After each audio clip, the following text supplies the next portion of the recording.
Dice Company contains fantasy violence, mature themes, and unapologetic bickering.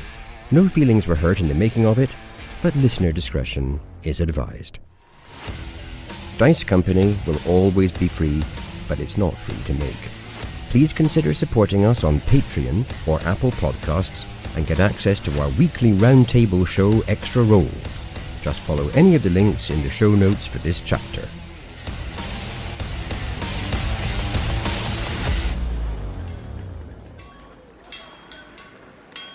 The Order of the Heron have left the Temple of Isidore and are making their way back through the busy streets of Frost Hollow towards Elmander Pawn's townhouse. It is early afternoon. Vander, I was struck by what you said in Sepulchre Marsh's Zone of Truth. I said many things, Augustus. To which are you referring? You mentioned your greatest regret, my friend. The killing of an acquaintance. Could you speak of it? Or am I asking you something you'd rather forget? Ah, yes, I may have, rather against my better nature, mentioned such a thing. The matter refers to the night I returned to find Morticia with other men. The night you told us of, where you looked through the window pane at her life, her continued existence in your former life, as it were. The rain was the thing I remember first. But then, of course, I came to the gates where I observed Morticia speaking with other nobles. I saw through the window my friend, Tommen, in close proximity to Morticia, and I confess I felt a rage even greater than that which I felt during my incarceration. You felt he had supplanted you, forgotten you, and taken your place instead? At the time, Augustus, I was sure of it. On that night, you took some action against him? With a heavy heart, I confess that I may have taken some action, yes. My one solace, Augustus, is that he may indeed have lived, though it seems to me unlikely. And so you set yourself to destroy one of their number? Yes. The greatest of the betrayers, as I saw him then, yes. Because he was your greatest friend? Indeed, and so the betrayal was all the more poignant. Should I dare ask, Vander, what plan you hatched, what means you employed? Plans come easily to me, Augustus, and in Tommen's case I knew that he chose a particular route to travel from place to place in the city. A sewer route we learned as children. I knew he would rather go undetected, and that very night he would go to visit Morticia, so I chose to intercept him there. Of course, we never met face to face. The simplest solution to my little problem, diminished as I was to turn a sluice, and thereby flood his exit. I see. And yet, you hold some hope that he may not have perished that night. I do. Hope for him, and dare I say myself. And I yet hold hope for you. Perhaps on the never-ending list of tasks before us, we might add visiting that place and seeing if he still lives. If he does, perhaps amends might be made. And if he doesn't, perhaps there are still things that might be done to make some reparation, perhaps to his family, or at least to do some good in place of the deed done that night. You may indeed be right, Augustus. As you know, I place some stock in the subject of destiny, and my dreams of late have shown me that place, and how things might have been. I suspect I will travel there again, at least one more time. Let us hope so, Vander. Let us hope we will have the other members of the Order of the Heron at your side to support you, and perhaps also to help you temper your wilder aspirations in more heated moments that might follow. That would indeed be some solace to me, Augustus. I thank you for the very kind offer. But, speaking of time, skullduggery to be done. Quite right, Vander. And we can do some good by employing our dirtiest tactics against the worst of enemies. Indeed, good by any and all means. And Augustus nods and continues to stride through the strangely misty afternoon of Frost Hollow. Petron isn't really paying attention to your conversation because he's a few steps behind and he's still in a sort of state of wonder at being in such a big city. And so everything is catching his attention. So he's not walking as quickly, even as Vander, because he's stopping every few steps to glance at a new thing here and there. Meanwhile, leaving the Temple of Isidore, Tock and Seraphina make their way back towards the townhouse too. Squirrel, I suggest we assume disguise. The city is ruled by Wulf Ericsson, a vampire of power. I'm aware of his work. My magics have been exhausted. Plus, I've appeared to have misplaced my staff. I don't know what happened to it. I can't quite remember. Regrettably, the staff was destroyed. Oh. Well, I should set about working on a new one. Well, if we're in Lumaton, though, there's plenty of forest around here. Lots of trees. It should be fairly straightforward. If you require rest, maybe the Temple of Isidore would be a safe place. I always find it difficult to rest in the temple of a god who I don't worship. I may take myself off into the forest for just a while. That would be acceptable. Perhaps we should acquire a disguise. So looking at Seraphina, is she wearing like the normal stuff or Yeah, she's wearing her normal flowing clothes and she doesn't have her antlers or her beetle wings at the moment. Okay, cool. I'm wondering how much distraction this is going to be. If they can acquire like a, normal basic warm cloak or something on the way over, Tock will purchase one of those. Take 5 copper out of your inventory. So you walk past a vendor and get a roughly made hooded cloak that she sweeps on and covers herself with. So Tock will give her like 50 gold and some rations, just sort of stuff to help out. Sweetheart behaviour. It really is.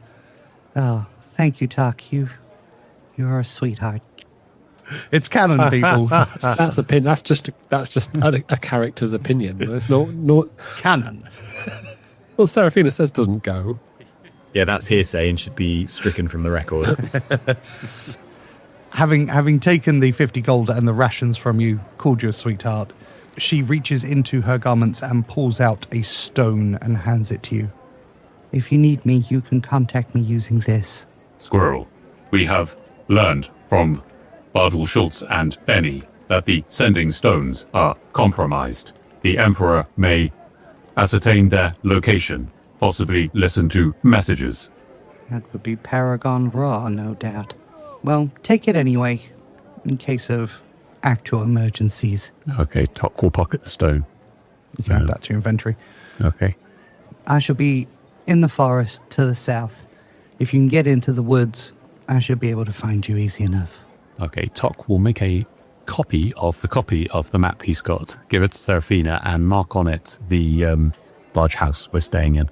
She takes it gratefully. You know where I'll be. Oh, and say hello to Augustus from me. And she leaves. When Tock sort of saw her off, presumably there were people going in and out of the gates. I'm assuming this gate would have been the one we would have gone for, the closest one on the map. Yep, that's right. Was there constant flow of traffic coming in and out? Like people There were is. coming in and okay, cool. Yeah, so the Kashmir Road is actually relatively busy during the day with people bringing furs and logs and maple syrup, etc. in and out. The big three. The big 3. Okay, armed with the knowledge that exit and entry from the city is possible, he will return to the group. Tock, having said goodbye to Seraphina, you catch up with the rest of the group. Arrive just as Vander and Augustus finish their conversation. Luckily, Vander walks slowly. Not as slow as Petron, who is staring around in amazement at an urchin playing with a stick. Ah, the human hive is fascinating, is it not, Petron? It is, isn't it, Tock? Is it the same for you as well? Is this all new to you? I have observed a number of human hives. They are all individual in their complexity. Tock will pass Petron a book and say, This book is a journal of Elias the Wanderer. It is a rare tome. It explains the human culture and physiology. ooh, that might come in handy. Thanks, Tock. So you return to Elmander Pawn's townhouse. It is 2:35 in the afternoon. 2:35. The perfect hour for naps, says Vander as he crosses the threshold. Can you tell that just from the sun, Vander? That's extraordinary. Indeed I can. I thought I lived by the laws of nature, but I can't do it, in 5-minute intervals. Good grief. Well, Petron, even with your knowledge of nature, you are not an admiral. A what now? The commander of a fleet of ships, as I am. Our breed learned to tell minor facts from our surroundings, such as the sun and the stars. Well, that's impressive stuff. I'll have to pick your brains for some of that knowledge. That'd be very useful to have. Any time, Petron. Now, I will retire. And Vander begins to slink towards the stairs. Vander, no one doubts your nautical knowledge, but if I may act as the general on land for a moment, I believe we need a brief meeting in my office. And Augustus goes to the room with a big desk that he has designated as his office. Vander considers that, but thinks if he's going to cement his role as admiral, he might have to give some ground. Of course, General. And makes his way behind Augustus. So Tock will follow the general. Yeah, and Petron doesn't no idea what's going on, but everyone seems to be going into a room, so he's doing it too. Augustus, general means common, does it not? A sad reality. In certain contexts, Tock, perhaps we can add that to our any other business section for the next time we have a meeting with redundant time. So Augustus settles himself behind his giant desk and invites everyone to sit before him in the subordinate seating area. Tock will stand because he doesn't want to make any kindling. I'd quite like to see Petron sit down on a chair made for a normal-sized person. Petron's going to stand by the window. Fair enough. Vander's going to sit down because he's out of options. Can't really stand for much longer. But he'll add, of course, as everyone knows, the Navy is the first of the military services. I say this out of General Augustus, Vander. That was in my head. Augustus, I would suggest we make a plan for extracting Irena out of the city. Absolutely right, Tock. And that is why I have convened this Council of War, or perhaps, for now, Council of Rescue. Petron, Vander, while you were away, a merchant came to us with his daughter, one Irena. While we were in that meeting, they confessed that Irena has become a subject of some interest to our foe, Wulf Ericsson, and asked me to protect her and see her away from the city into the safety of a character they referred to as the Raven. I believe in the 3 hours we have before we are due to meet our friend, the Knife, we might convey this young woman from the city so that if we are prevented by future events from returning to depose Ericsson, we might at least save one innocent from his clutches. Are you with me? You ask much, Augustus, for I will have to forego my nap. But if you require the Navy's help, you only need express it. Of course, in those terms. Vander, having your fleet at my side would be an enormous boon in these dangerous waters. The plan is commendable. Vampires have a weakness to water. They may not pass it. Yes, if we can turn this into a sea battle, that would be ideal. Standing by the window, Petron looks out to see if he can spot this fleet. Slightly confused by the whole conversation that's taking place. I graciously accept your offer then, Augustus. Thank you, Admiral Finnick.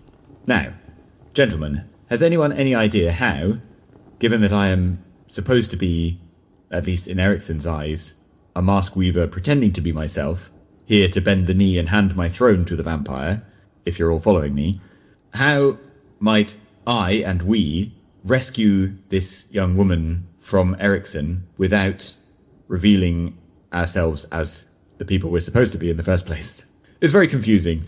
As revealing ourselves as his enemies. We could simply employ Team Stick of old and kidnap the girl, with the best of intentions, of course. I believe she will come with us willingly, Vander. My question was, is there a way we might leave the city so it's not obvious to any passers-by, and indeed to the agents of Ericsson, who we must assume will be following us at all times, that I and this Irena leave the city together? I would suggest extraction via boat along the river. Well, that might be a good idea, Tock. I've got a little bit of, don't know if you'd call it magic or a bit of craft. I could make it so she could travel with us without anyone being able to see her. That sounds promising, my friend. Explain, some sort of spell that would render her invisible. Well, as good as invisible. Best way I can describe it is as a sort of a cloud. Very well, but something that would not arouse suspicion of anyone who might be looking? Oh no, it wouldn't arouse any suspicion. I suppose it does require rather a lot of trust on her part for us. I believe she fears for her life and took a great risk by appealing to me for safety. So I think we may assume she will take any offer we can give her that might bear her away from Ericsson. She seems desperate to escape him. I should say also, gentlemen, that Ericsson, shortly after this confession, interrupted our meeting, and his demeanour towards this Irena made it perfectly clear why she fears him so greatly. Do you think he's watching you? I think we must assume so, my friend. He will be watching all of us. He would be a fool not to. And for all his many faults, I do not believe him a fool. A cad, certainly, but not a fool. I wonder, I'm just trying to think. Now I'm thinking about how you humans operate and all your camouflage with words and your... What would be the reason for all of us leaving the city? If someone came to him and said, I've seen all of them going out, what would be the purpose of that? That is a good question, Petron. Do you think, gentlemen, it would be better if I stay here and try to draw their eyes away? I think I could attend the merchant's house, given that a meeting was arranged to bring the merchant here. It would make sense for me to return that visit, perhaps to discuss the trade which the merchant opened the meeting discussing. But then to leave the city with his daughter would perhaps appear suspicious. I believe I may assist us in terms of leaving the city via the waterways. If we sail a large boat out of the city upon which I stand, I see, while that might be extremely comfortable and indeed stylish, it would not appear to be particularly subtle. But you forget, Augustus, I am every bit subtlety when I am required to be. A good admiral knows the value of all sizes of craft. I feel certain that were I to peruse them, I could select the perfect transport for us if you will simply go and acquire the girl. I would recommend the shipping district. There are boats along the river. You mean to steal a boat? It would be sufficient for us to board the boat, Augustus. I still feel if I head south, I may draw attention. You make a good point, Augustus, about your absence being noticeable. May I suggest you continue your life in high society while we do the deed? Absolutely, Vander. I shall make myself noticeably present in the city.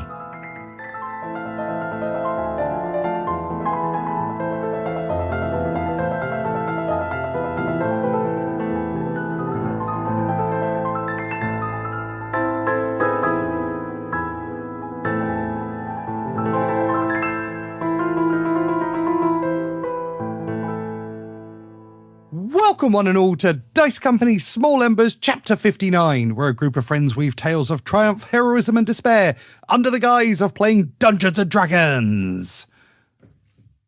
Silence. Yahoo? Question mark.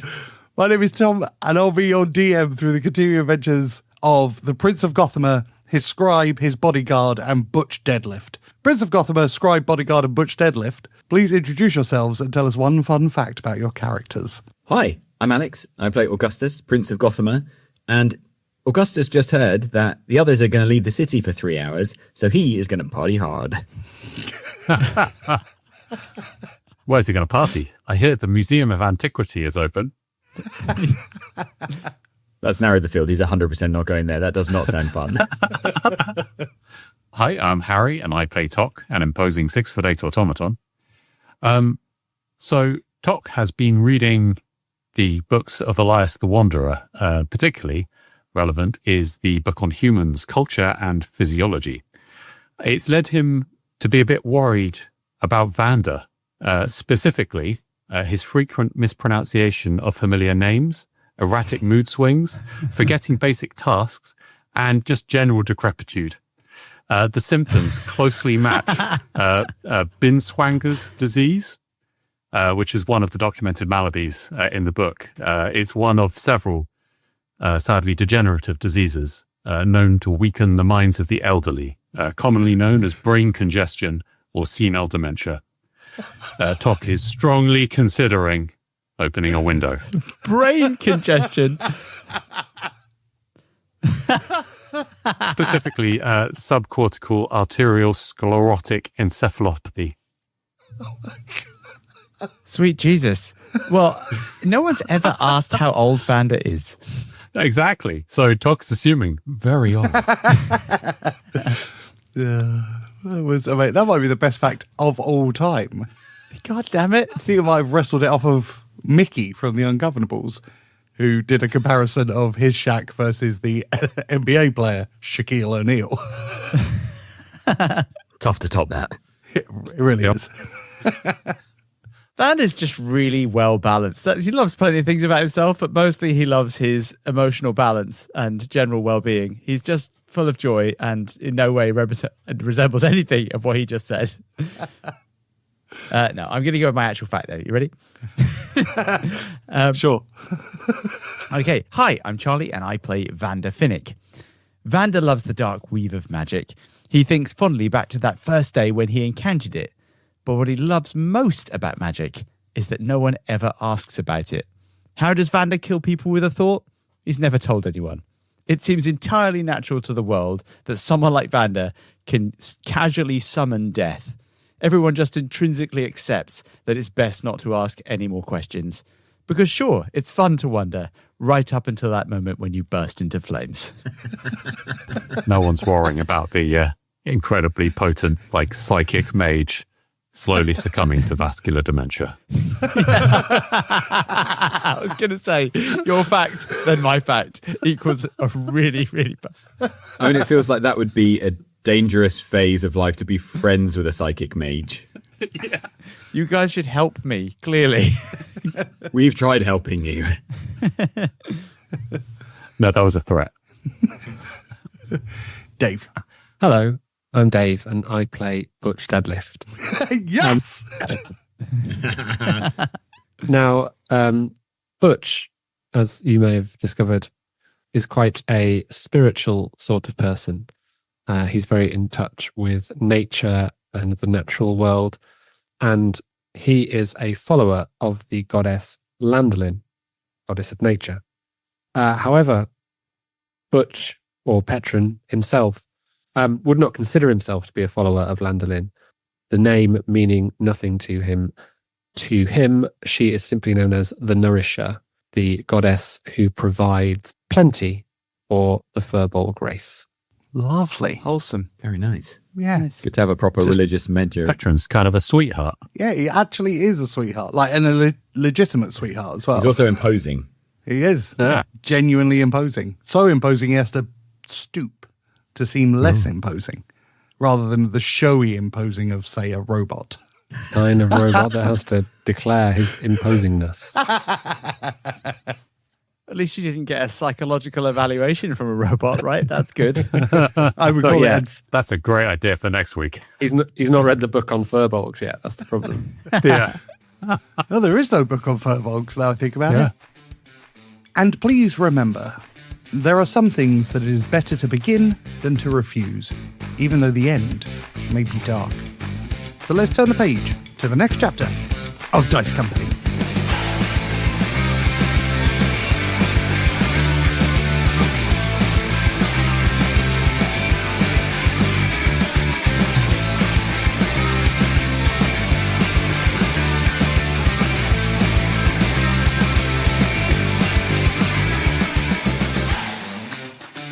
Previously on Dice Company. You guys are in the city of Frost Hollow in the Old Country. You have found yourselves wrapped up in a plot involving Warden Wulf Ericsson, Emperor Salazar, and a Mask Weaver. You estimate that the Mask Weaver will not make it to town for another 2 days.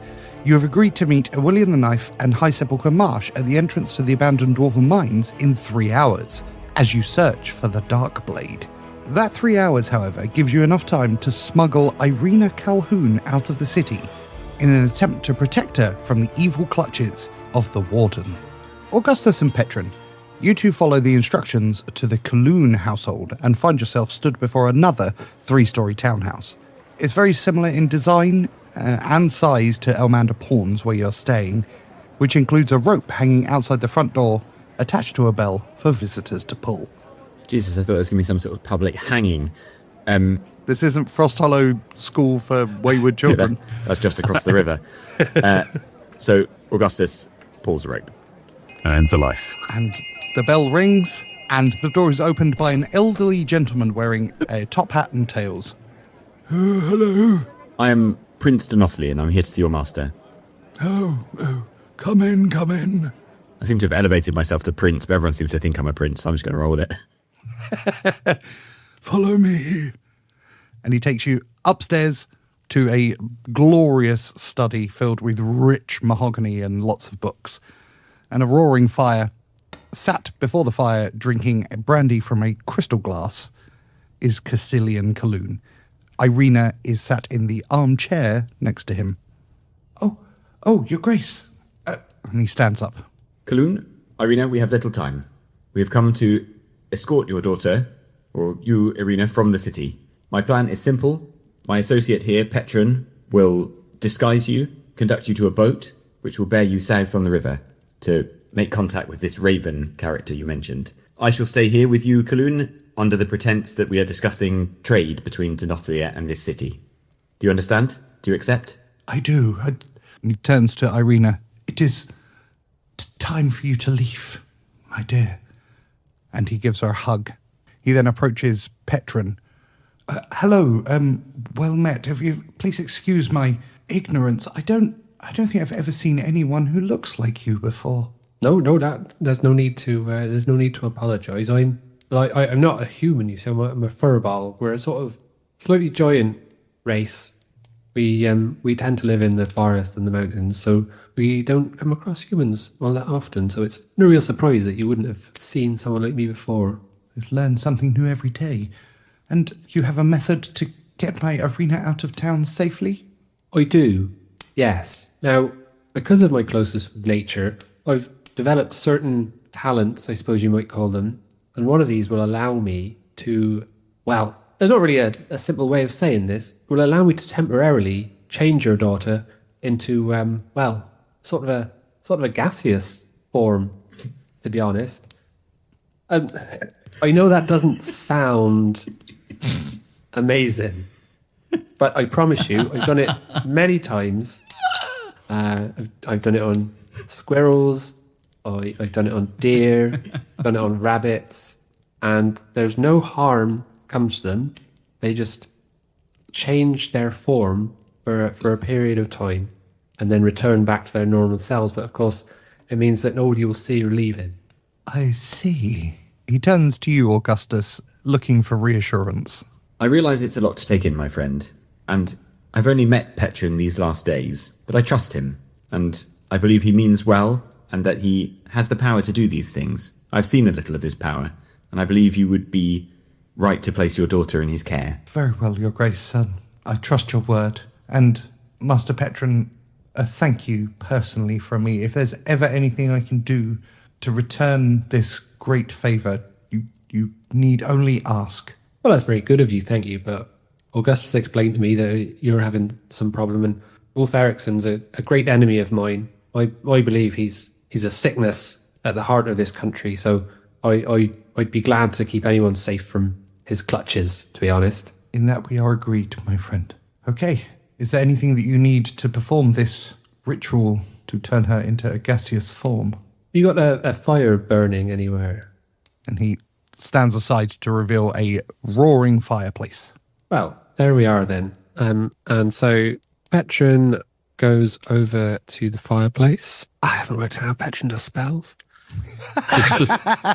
Well, now's the time. Yeah. He pulls out the quarterstaff from his pack and makes some scratches on the floor and whispers a few words, and then turns to Irena and says, I understand this may be difficult for you, but just trust me, everything's going to be all right.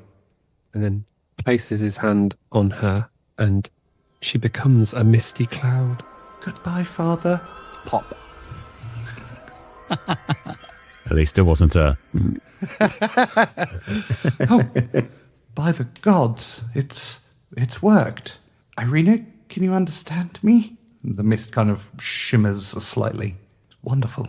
I say, make your way to the chimney flue, and I'll meet you outside. And you need only follow me to where my friends are ready to transport you out of the city. And the mist heads up the chimney.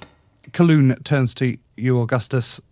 Your Grace, thank you once again, and Master Petron, thank you. We will not keep you if you are to lead her to safety. I look forward to hearing good news of the success of this mission. Your Grace, what would you like to do while we wait?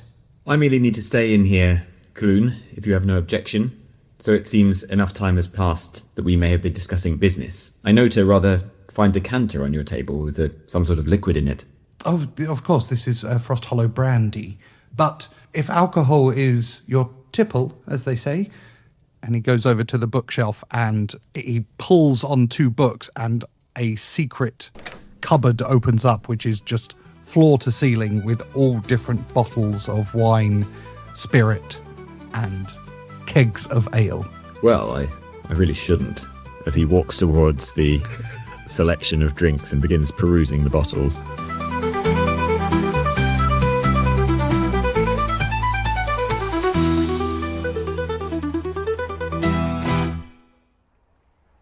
Vander and Tock, teams stick. Hello.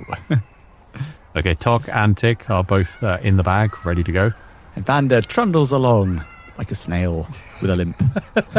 And you make your way to the shipping district. The shipping district is loud and noisy, and there's sailors and boatmen everywhere, and they're loading and unloading dozens of boats along the Great River. Was there any particular kind of boat that you're after? There are lots of boats available. There's small sloops, various fishing vessels, there's barges, there's weird customized boats which look a bit like a barge but have a kind of shack just on the top of it. Very strange. Yeah, so I'm looking for something that wouldn't draw attention. So I'm looking for something that's actually quite seaworthy, but ultimately looks appalling. Something that no one's going to look twice at. Well, we only need it to be river-worthy, don't we? It's the Vander of boats. Out of character, Yeah. don't you already own a boat? Yes, I do. Many boats. Enough to be an admiral. Yes, You have got like a pocket boat, whatever it's called. I do. I do have a pocket boat. Okay. But if you want to know my thinking there, I think folding out a giant pocket boat might draw the attention that I don't want to draw. You could argue that, couldn't you? You could certainly argue that. Yeah. So Tock with his periscope is going to be looking to see if there are any boats that look like they're about to be underway anyway, that we could just sneak on board. That is going to turn. Tock, the periscope may draw unnecessary attention in the docking area. You see the periscope just like slowly slink back into the bag. That's even creepier. Okay. You find a very seaworthy vessel. Your expert knowledge of boats allows you to identify something that is like genuinely incredibly sturdy. It would take quite a lot of damage to sink this. It is a ferro catamaran, which looks like a sort of, how to describe it? It's like a leather igloo on the base of a sailing boat. Okay, it's like I'm there. Okay, and I take it this is totally normal for this area. You know, in No, okay. it's the weirdest thing I've ever seen. Stands out a while. It's got lights One of on a it. Okay, No, so there are actually a number of them, but I feel like this is a chance to get into Waterworld. You remember that film? Okay, anyway, Vander shambles up to it. I'm looking for any crewmates on board, or is this a vacant vessel? no, there is a boatman who is currently loading tied up bundles of chopped trees onto the boat. He sees you approaching. Vander steps onto the ship. A fine vessel. This will do nicely. Thank you. But you should not just step onto a vessel like that. I don't know who you are. And nor do I know you, Vander says, turning on the sailor. So, boatman, let us acquaint ourselves. What is your name? My name is Jeff.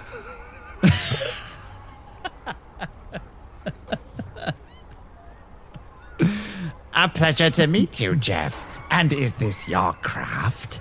Duh. I congratulate you. She appears most seaworthy. She is not attractive to look at, but she does a good job, like my wife. And with such a creative name, I'm sure you have managed an equally creative endeavor to name this fine craft. What, pray, do you call her? Get some.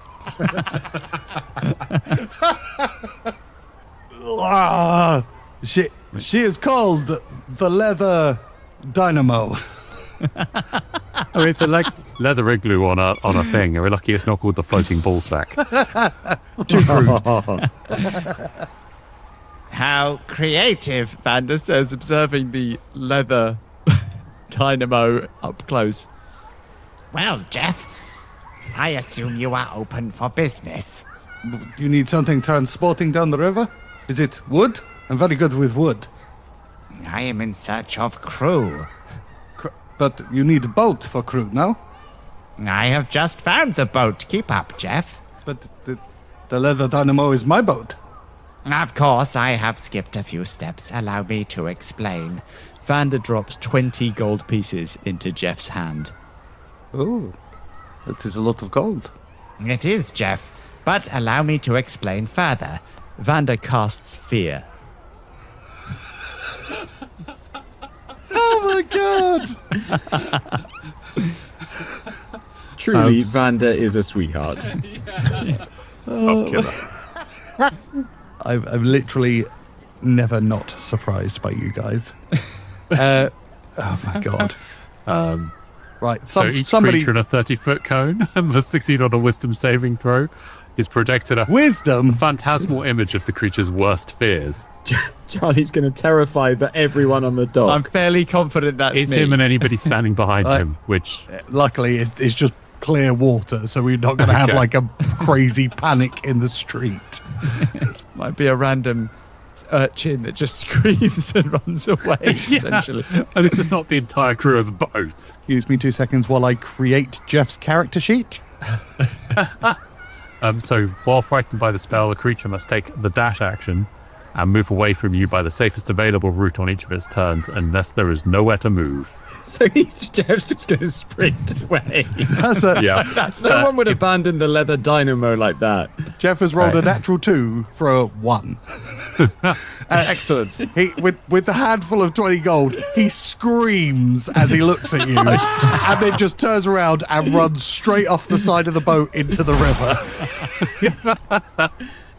Oh my god.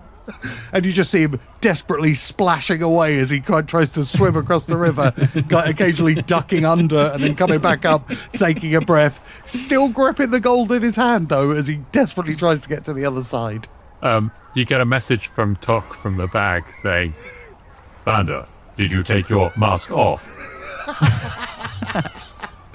Not now, Tock. Vander casts a message to Jeff.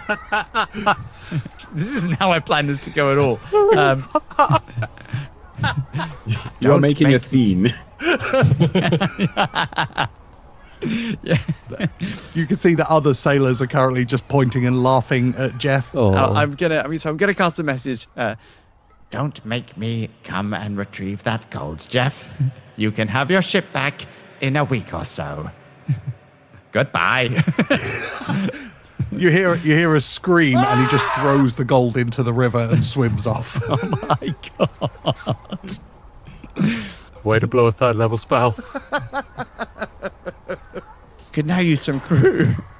Not entirely as I had hoped. Vander casts around. We're looking for someone who looks like they could handle a boat. Give me a perception check. Let's find out what kind of quality of boatman you're about to find, having scared Jeff off the side of the boat. Hey, look, I've just got another ship. This is good. You need to look at the positives here. I scored a 16. You see a number of able-bodied sailors who are currently milling around, a couple of them smoking pipes.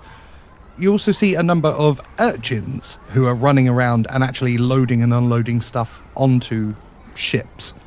I attract the attention of the urchins by withdrawing a mangled chocolate bar from my robes and waggle it in their direction. 3 of them immediately appear in front of you, back straight, staring at the chocolate bar. All right, mister. Can we help? Can you handle a craft? Course. Expert. They call me Admiral Allenson. Should have had some character names. I will call you First Mate Allenson and pay you 1 gold piece a day each to manage this craft for me. You see them overcome with shock and joy. 1 gold. Okay, yep. What do you need us to do? Where are we going? What are we transporting? You are transporting me today, and I should mention I require discretion as well as loyalty from my crews. Well, for 1 gold, of course. What's your name? Are you someone famous? They call me Simon. Sir Simon? Or Prince Simon? King Simon? Is he a king? Are you a king? No, just Simon Slubbins. Oh, okay. A merchant then? Of a sort. I've certainly seen a lot of shit in my time. They giggle at the swearing. Hop aboard then, boys. Okay. I'm Alvin Allenson, and this is Simon as well. His name's Simon, and that's Theodore. Oh, no. That's right. I see great things in your future, boys. But do please come to the starboard side and observe Jeff. They run over to the starboard side and look out at Jeff, who is about 2/3 of the way across the river at the moment. And now people are poking him with a long stick to try and keep him away from the shore, and are laughing at him. Jeff crossed me, boys. A short lesson in loyalty. I assume we won't have any problems with you, though. Give me an intimidation check. That feels suitably intimidating. 15. The boys all kind of stand to attention. Of course not, Simon. Excellent. I confess I would prefer Admiral Slubbins. Of course, Admiral Slubbins, sir. Excellent. Then make the ship ready, boys. And remember, breathe not a word of what you do here. Yes, Admiral Slubbins, sir. And they begin setting the boat ready for departure. Slowly, from along the shore, you see the hulking form of Petron, and above his head, floating in the air, almost imperceptible, is a clump of mist. Vander turns his head to the bag. Tock, I believe I should risk your periscope for a moment. I am observing something that is difficult to understand. Okay, Tock will up periscope. And you see the same thing. Vander, it appears to be Petron. Above him is a small cloud of mist. I would assume the mist is somehow the girl? Question mark. That would appear to be correct, Vander. Excellent, I am duly reassured. Says Vander, sounding completely unassured. And Petron, you have arrived at the boat. Hello, is this our transport then? It is indeed. Welcome aboard the Leather Dynamo. Thank you. Petron looks slightly distracted because he is concentrating on retaining this spell. Which is why he's not asked any further questions about the Leather Dynamo. I assume your cargo is also with you? Mm-hmm. All's well so far? Then please do enjoy the rather cramped quarters while we get underway. Very well. And Petron climbs what he assumes is the main ramp up onto the poop deck. Vander turns. Boys, make way for the sea gates. Yes, Admiral Slubbins, sir. You get a message of Tock's voice in your head saying, Vander, the sea is approximately 1,000 to 2,000 miles from this location. I am an admiral, Tock. I am fully aware of my position. I believe they should be referred to as river gates, possibly city gates. Vander pretends not to hear that. and the boat sets off down the great river. Just literally threw 20 gold in the... sorry, not in the sea, in the river.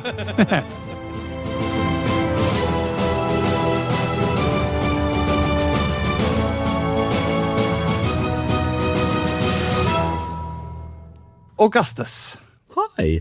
can I have a constitution saving throw, please? 14. I'm afraid the strength of the brandy is quite potent. And you have been drinking for a good 20 minutes and you are feeling quite lightheaded. The good news, I suppose, is that Castilian Cologne is also feeling the effects of the number of brandies that you've had together. Brandy comes out big. Roll for brandy. Cologne, you magnificent bastard. Let's go out to the town. You must know a few haunts around here. The night's young. Your daughter's safe. We need to celebrate. We should celebrate. Your Grace, I feel fantastic. It's like a weight has been lifted off my mind. Oh my God, you don't know the pain and the suffering we've been through under that monster. Well, he's still around, but let's go out and celebrate as if he's dead, hey? Yeah, fuck him. We should go to the Whispering Lute. They've got women, and they've got booze, and they've got women. Well, I ought to be seen in classy places. Do we have anything more along those lines? I suppose we could go to the Minor Pig. It's not quite as exciting. Maybe the Whispering Lute. We'll liven it up.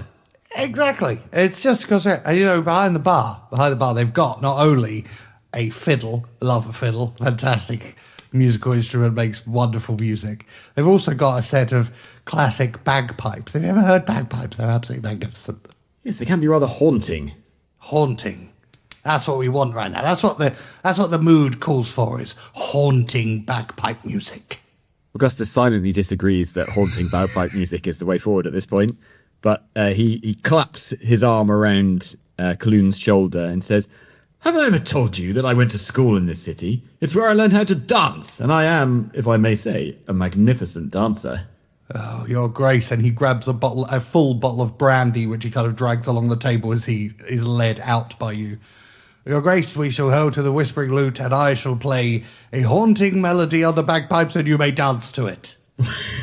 Augustus wonders whether it's possible to dance to the bagpipes, but says, "Wonderful, wonderful. No need to call me Your Grace. Call me General." Nickname, eh? All right, my general. Augustus laughs wildly and steps out into the night full of excitement of the burning, the brandy glow is all over Augustus right now. And as Cologne shuts the door, he yells back, Morrison, I'm going out for drinks. Don't wait up. Slam. He hands you the bottle of brandy. Augustus takes a deep and exciting swig. Give me a Constitution saving throw. Shit. It's like 3:30 p.m. Be a 13. You get increasingly hammered on the walk towards the Whispering Lute. The streets aren't very flat, are they, Cologne? No, they're cobblestones, which are aesthetically quite nice looking. Why are they swaying from side to side? I don't know. Probably that bastard Ericsson. He's messed with the streets. You bastard! Leave our streets alone! Augustus has got no idea how to reply to that. Augustus just glances nervously around. Does Augustus perceive anyone following us? Give me a perception check. Oh, God. At disadvantage because you're drunk. I knew you were going to say that. That would be an 8. Nope. No one seems to be paying you much mind. You're walking through the kind of noble district, and people are used to seeing noblemen hammered at 3:30 and midweek. You're being subtle. Okay, when Augustus kind of tightens his grip on Cologne and says, maybe not so loud about old Ericsson, my dear chap. He's still in charge around here for the time being. We gotta be careful. Shh. And he puts his finger to your lips. Shh. Understood, Your Grace. Augustus eases the hand away from the royal mouth. Apologies, Your Grace. Come.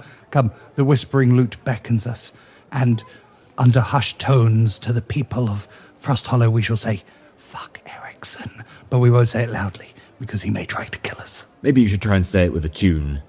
Yes, the bagpipe tunes a haunting melody. Fuck Ericsson. And you head across the Golden Bridge towards the Whispering Lute. I demand method acting. Al, Brandy. You want to see someone sing whilst playing the bagpipes? That's impressive. I'm now drinking my beer a lot quicker to try and get myself somewhere down the line of Augustus's mind state at this point.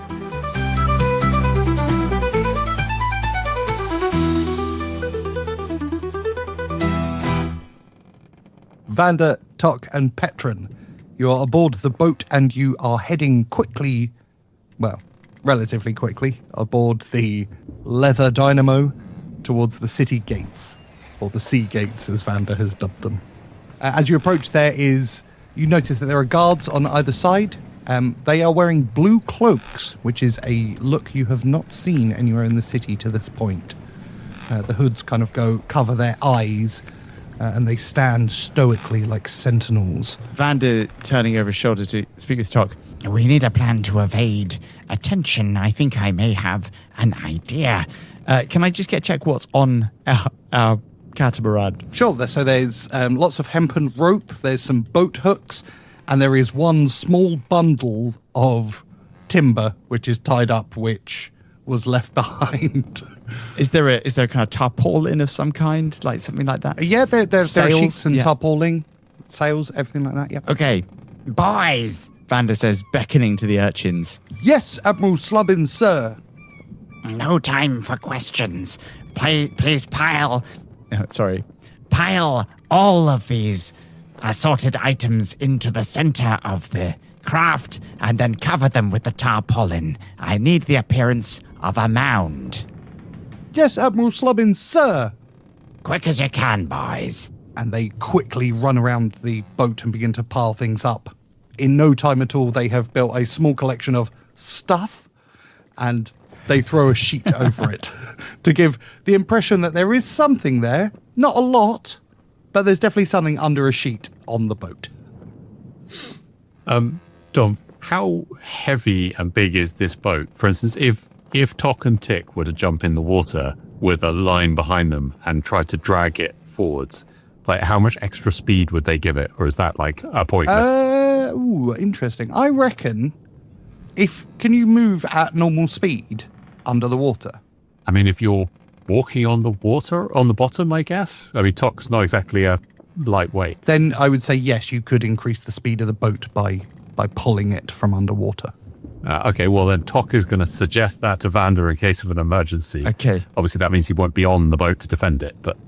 Vander mentally receives the message and sends one of his own, asking for Tick and Tock if he places the bag next to the mound. I need a bigger mound, so I need you to climb under the tarpaulin and make it look bigger. Okay, the tarpaulin mysteriously gets significantly larger with the shapes of sudden 2 6'8" automatons The underneath. urchins are looking like agog at this sudden growth of the mound. It's like, what's that? I don't know. How's he done that? Shh. Don't question the Admiral. All right, yeah, I won't. Quite right, boys. And then Vander assumes a nonchalant position, awaiting the arrival at the gates. And as you approach, one of the blue cloaks raises a hand as if to say, stop there and prepare for investigation. And with unerring dexterity, he leaps from the side straight onto the poop deck of the leather Dynamo, landing without making a single sound. Ahoy there, you are most lithe. Impressive. What are you transporting? I am a purveyor of turds. And here you see a giant mound of human excrement. I'm afraid it's rather mucky work. And for what purpose are you transporting excrement? Manure, of course. Do you have any idea how much this city produces and the value if one can purvey it to the fields in the surrounding area? Give me a persuasion check. 11. I'm going to use my Druidcraft transcript to create the faint odour of feces in the air. The blue cloak wanders over to the mound, which has Tock and Tick and a series of boat hooks, hempen rope, and one zip-tied bundle of sticks, effectively. And just as he reaches down to grab the covering and lift it, the smell of the Druidcraft spell by Petron hits his nostrils, and he just stops and then opens his hand to let it go. Very well, manure is manure is very important to the work of the farmers. I understand you must have a long way to go. No farms that I know of. Okay. And he reaches down and pulls out some parchment and a quill. Name of you and name of the ship for the log. Vander records the name of the ship as specified and then simply places Jeff on the manifest. He looks at the name and then looks at you and then looks at the name again. And then the wafting smell from Petron's spell hits his nostrils, and he just stuffs it all in his own. Carry on. And he leaps back onto the side, letting you guys go through. Vander's also a little bit confused because he doesn't know where that smell's come from. He's going to perform a quick, subtle check. All good. Okay. And the leather dynamo makes its way through and beyond the river gates of Frost Hollow as you depart the city, leaving Augustus behind and following the path laid out to you by Irena and Castilian in hopes of finding the Winter Raven. And we'll end it there.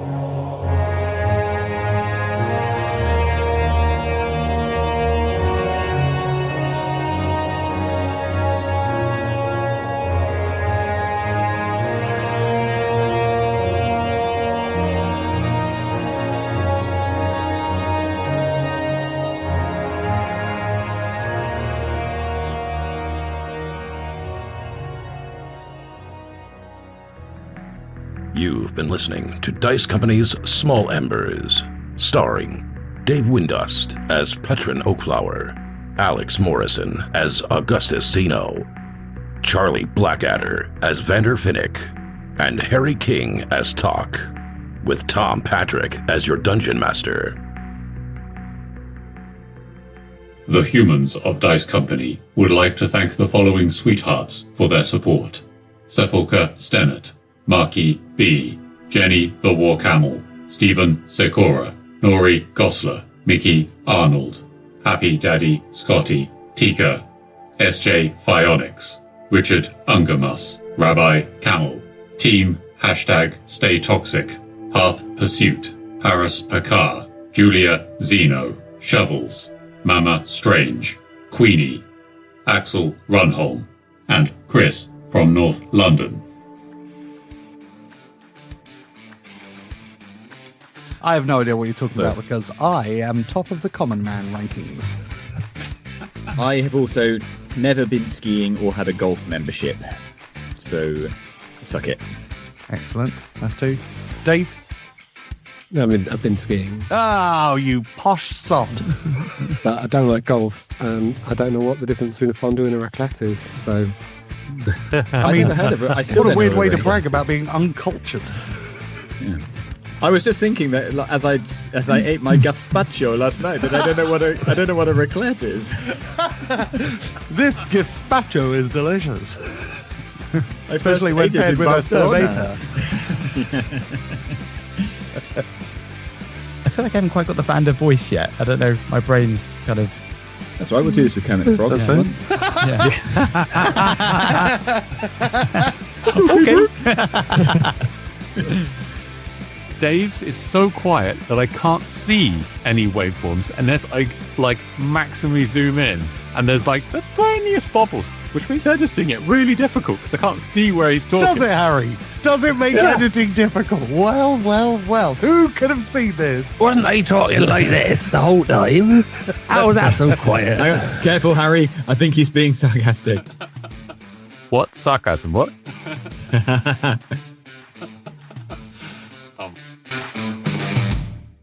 Lore. Thanks for listening. Please consider supporting Dice Company on Patreon, where for the price of a cup of coffee you get access to a whole other show, Extra Roll, as well as an ad-free listening experience. The Dice Company Discord server, along with our socials, can be found on our Linktree in the show notes. If you enjoyed this chapter, please like and subscribe, and don't forget to recommend us to your friends. If you didn't like it, recommend us to your enemies. And we'll see you next time on Dice Company.